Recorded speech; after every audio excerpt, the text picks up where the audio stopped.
Every one of you has the ability, if you want to write magnificent things, because your life has caused you to ask the questions. Your life has it all queued up for you, and if you could just get into the receptive mode, let it come for your pleasure at first, but as it begins to come and you're taking pleasure from it, begin to write it down. Others will enjoy it too.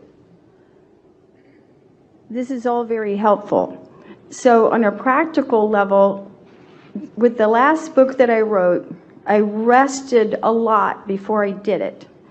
And even when it came through, it blasted a hole in my sixth chakra to the point where I got migraines, and then I had to spend months recovering from the migraines and just...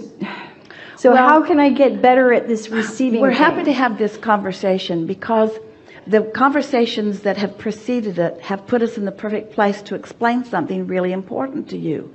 You are under the misunderstanding that you have to suffer in service in order to come up with something of value.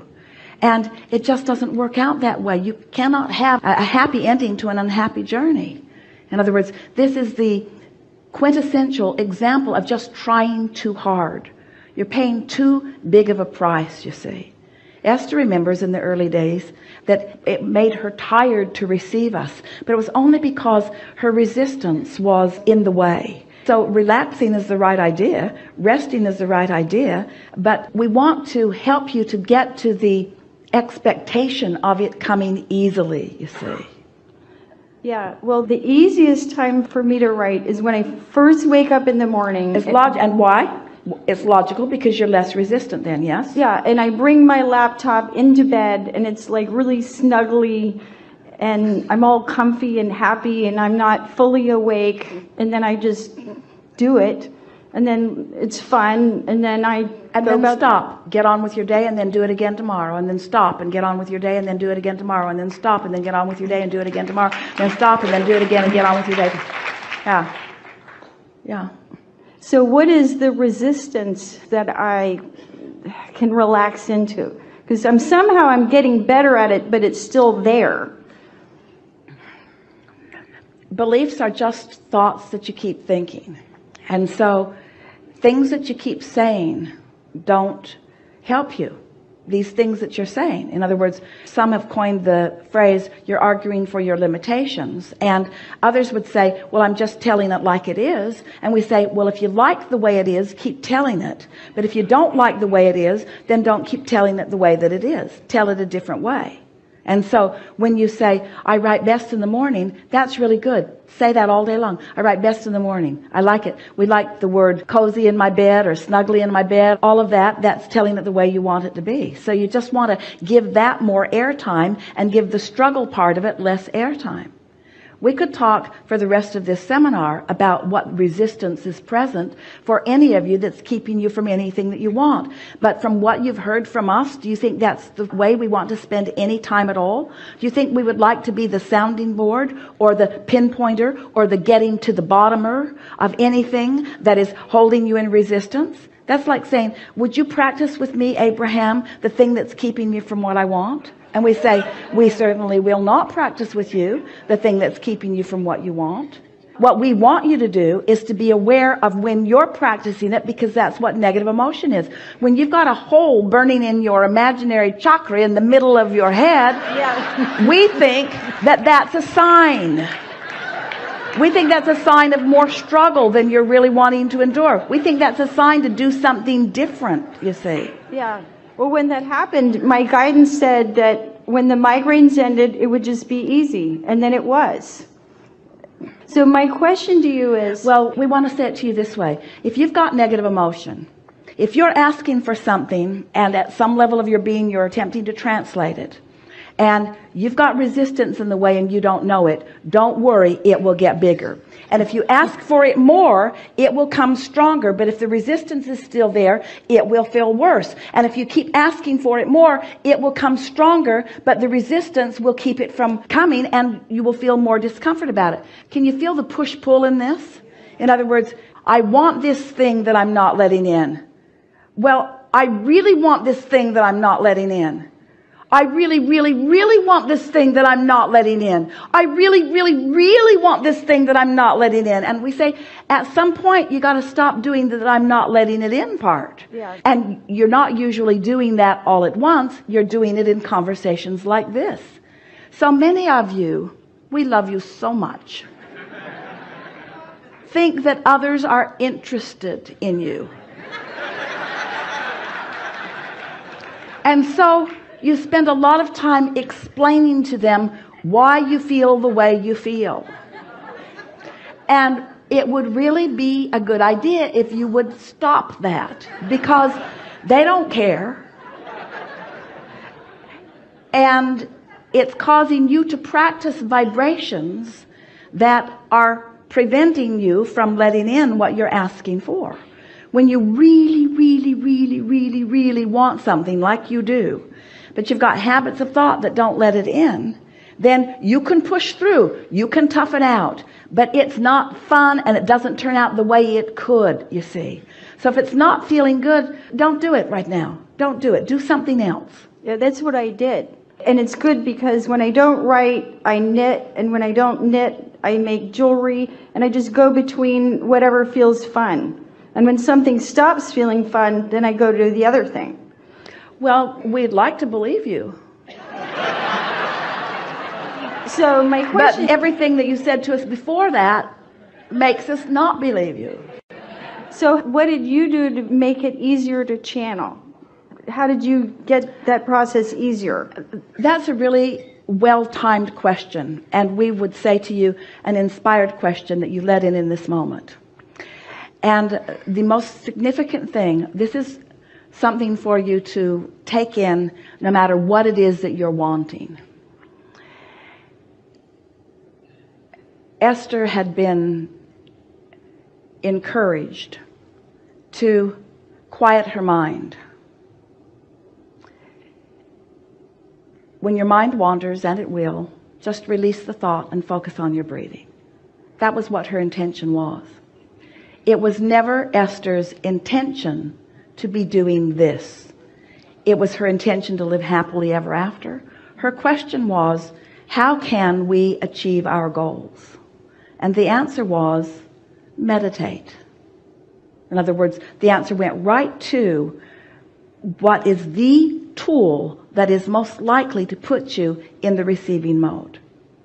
So Esther quieted her mind for about 15 minutes and liked the way it felt. She liked the way it felt. She felt a releasing of tension. She felt a sort of detachment. After 12 or 13 minutes, she could not really tell her foot from her nose. She felt that sort of disassociation. She liked the way it felt. And so, because she liked the way it felt, she did it every day for several months.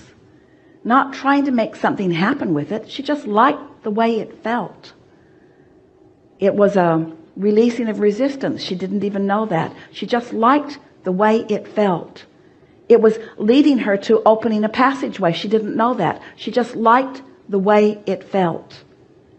It was the beginning of all of this receiving of all of this powerful information. She didn't know that. She just liked the way it felt. You see what we're getting at? How do you get rid of doubt before it starts? And so it's about caring about how you feel rather than trying to make something happen first. We've said it in a lot of different ways. We'll tell you all of the ways we've said it. I said, open your valve and let it flow. We said, flow downstream rather than upstream. We said, get into the vortex. We said, don't try so hard. We say, take the path of least resistance. In other words, what is it that keeps you from being willing to allow it to be as easy as it really is? It's this worthiness thing that you've got stuck in your vibrational craw, isn't it? It's this belief, which is a thought that you keep thinking, that I have to pay a price. It can't be that easy. Oh, really? It cannot be that easy. Are you kidding? Don't I need a PhD? don't I need to struggle more? Don't I need to pay a greater price? No, just quiet your mind. Just quiet your mind and just do it long enough that you allow the vibration of your being to raise until it matches compatibility with the vibration of who you really are, and then all of the insight of all that matters to you will flow abundantly forth to you in every conceivable manifestational way that you choose. You see. And so for you it'd be meditation, and yet for somebody else it would be doing whatever they do that just puts them into this state of joy. The reason that meditation is good for everyone is because when you quiet your mind, you stop thought. When you stop thought, you stop resistance. And when you stop resistance, your vibration raises. And when your vibration raises, you're compatible, and then you can receive.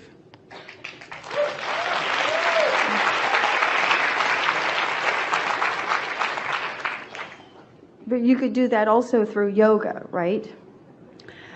It's really fun talking with you. Okay. Because you said, what did Esther do? Yes. And so we explained to you what Esther did, and now you're arguing for another way a little bit. Yes, you're right. And so there are lots of ways. It's not just one way, but the common denominator in all of the ways is it's something that comes easily. And we can't think of anything easier than just sitting in a chair and not thinking.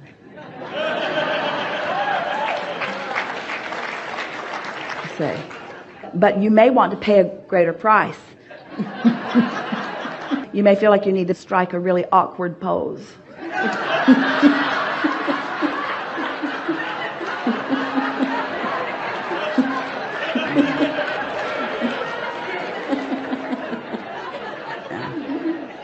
The harder the better.